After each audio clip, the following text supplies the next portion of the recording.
finishing the last one, and they said, would you like to come back? And I said, well, I haven't left yet, so... and they said, well, we'd really like you to do it. And I said, well, I would love to do it. It's just a really good place to be.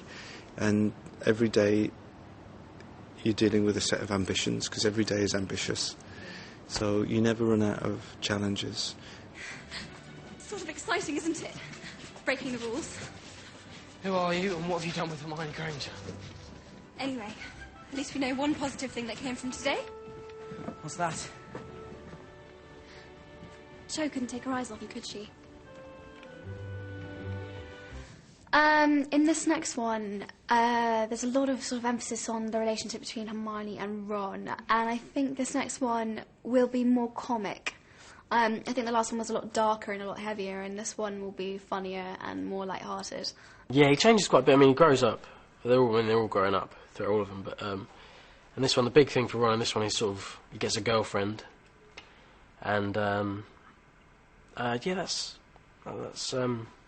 and then Hermione gets a bit jealous, and the whole thing between them. Well, I guess in the fifth one she developed quite a lot, Ginny, as a character, and she became a bit more feisty and a bit more outgoing. But I think in this one she's done her kind of stepping out a bit more, and she's kind of settled a bit more, settled down, and she's there for, to help, and I think she becomes a bit more kind of connected to Harry and different things, so, yeah. What about you?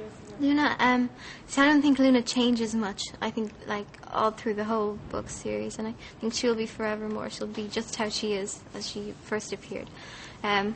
Maybe grow a bit, hopefully. But the thing that's changed is that she's become more accepted. Like, she has friends this time. In the last one, Harry, he was her friend, but he was always a bit, trying to hang back because she was weird in other people's eyes. What is it? What's what? That. Pulling the carriage. Nothing's pulling the carriage, Harry. It's pulling itself, like always.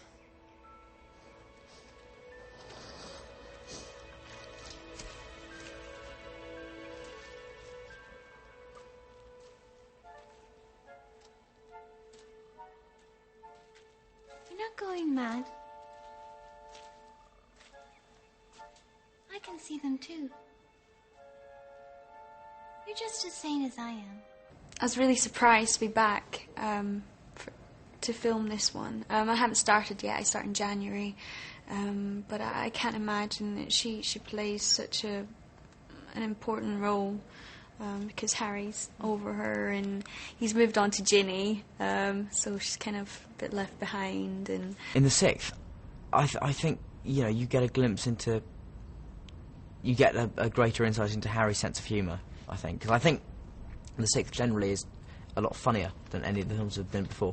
And I think Harry's got quite a dry sense of humour, which I'd always felt, because I've got quite a dry sense of humour. So it's quite nice that my character has the same one. It makes it very easy for me. And, yeah, so, it's great. I mean, that's one of the things I'm looking forward to people seeing, is there's an incredible darkness to the film, obviously, as there always is. But there is a real lightness to it, which balances it out quite nicely.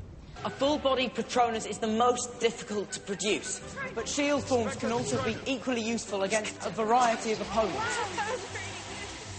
Fantastic, Ginny!